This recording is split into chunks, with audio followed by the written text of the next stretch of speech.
beholder can fall asleep as the only monster inside its lair, and then wake up with an exact copy ready to fight it for everything it owns. Hey there, I'm Ron from Dungeon Noob, and today I'm talking about how beholders can create their own rivals while they sleep, how they actually have two separate minds, and then I'll talk about how you can use both at your table to give your players an awesome adventure. Let's roll for knowledge. Okay, so let's start with how a beholder sees itself.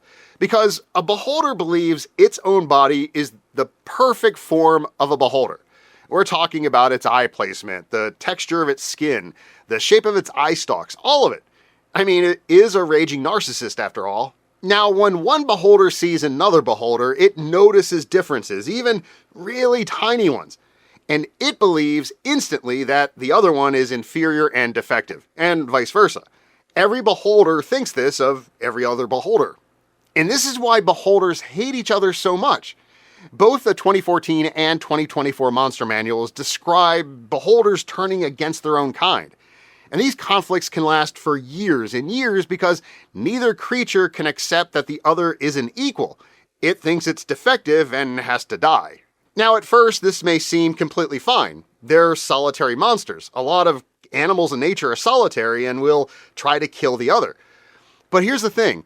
How they reproduce is where things get really interesting and really strange and really weird. According to the lore from Volo's Guide to Monsters, a beholder's dreams can become real. It can dream another beholder into existence, and if it dreams about itself, the result can be an exact duplicate.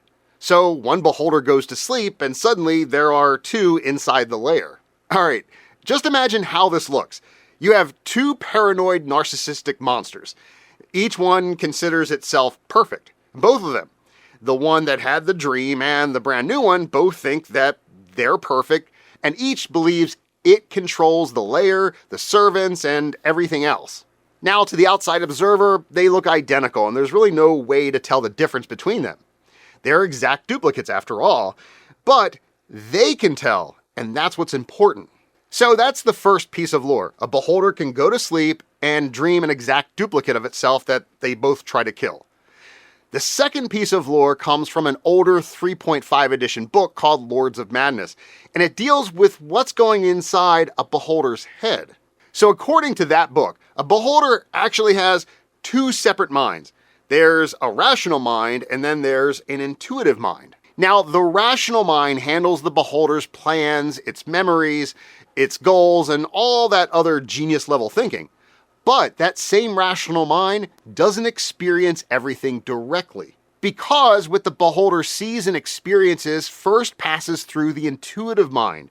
And that intuitive mind decides what information gets passed along to the rational mind. And sometimes it deliberately leaves things out. So according to Lords of Madness, the intuitive mind can suppress memories, knowledge, and even details of the beholder's past failures because those things would threaten the way the rational mind sees itself. Now here you have this incredibly intelligent creature making plans while part of its own mind is hiding important information from it. That's a disaster. So if you use this lore in a campaign, which we'll get to in a second, you get a monster that has this genius-level intellect and can still have very specific blind spots and weaknesses because it never learns. Alright, so now you know two pieces of beholder lore. Here are two ways you can use it at your table, and these are just story skeletons. You decide where they fit into your campaign, what the important components might be, and how the situation might end. Okay, so here's the first one. The party comes to a small community near an old ruin. A beholder has lived there for years, and the people survive by staying out of its territory and paying tribute when it demands something specific. This time, the beholder wants one important relic.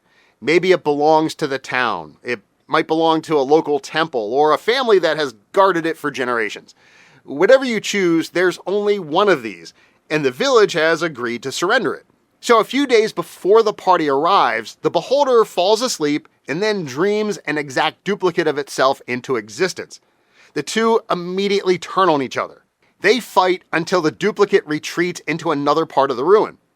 The original beholder sends a servant after it to see where it went, but the duplicate captures the servant instead.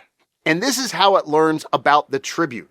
It interrogates the servant, discovers that the village is bringing a valuable relic, and decides that the tribute belongs to it. Then it sends the servant back to town with a specific demand. Bring the new relic to the duplicate beholder instead. Listen, I know that's a lot of backstory, but here it is. When the party arrives, the village already knows there are two beholders in the ruin, both expecting the same relic, so they ask for help. The village has already agreed to satisfy one beholder. Now, whichever beholder receives the relic, well, the other may see that as the village choosing its rival. Now here's the important part. Each beholder sees the possession of this relic as proof that the village recognizes it as the rightful master of the area. And because the party and the townspeople have no way of knowing which one is the original, let both beholders insist that they're the rightful one and they deserve the relic. The players have a lot of choices here. They might support one beholder, bargain for one to leave, deceive them, offer a different tribute, maybe a different tribute to each of them, or push the rivaling beholders against each other. They can also just try to kill both beholders and end the whole tribute giving. Okay, for the second story, a beholder wants the party to recover something stolen from its hoard. So one of its servants approaches them with the job and gives them a description of the thief and a place to start looking. But here's what actually happened. A few days earlier, a group of adventurers entered the beholder's lair to recover that same item. Maybe it belonged to a nearby temple, a local family, or someone the beholder killed years ago. You decide what it is and why they fought to take it back. So the group entered the lair and fought the beholder and nearly killed it. Most of them died, however, except for one survivor who escaped with the item.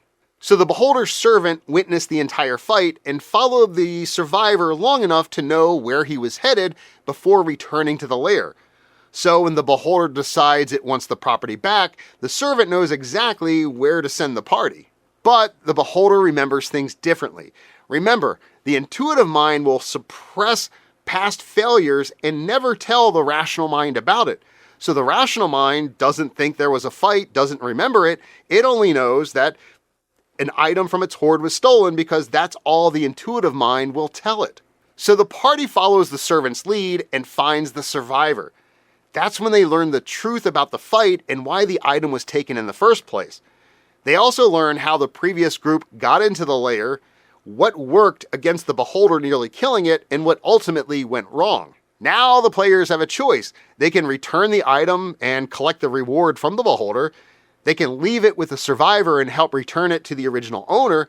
They can lie to the beholder about what they found, or they can take what the survivor learned, go back to the lair, and kill the beholder themselves. So there you have it, 2 pieces of beholder lore and 2 drop-in stories to make your adventure a little more fun. Take these ideas, drop them into your campaign, and make them your own. Thank you so much for watching, and if you think I deserve it, please like, share with a dungeon master that you know, and subscribe. It really helps the channel, and I appreciate it. And if you wanted to know what I rolled at the start of this video, sadly, I rolled a natural 1. So go ahead and drop the number 1 in the comments below so I know you made it all the way to the end. Thanks for watching.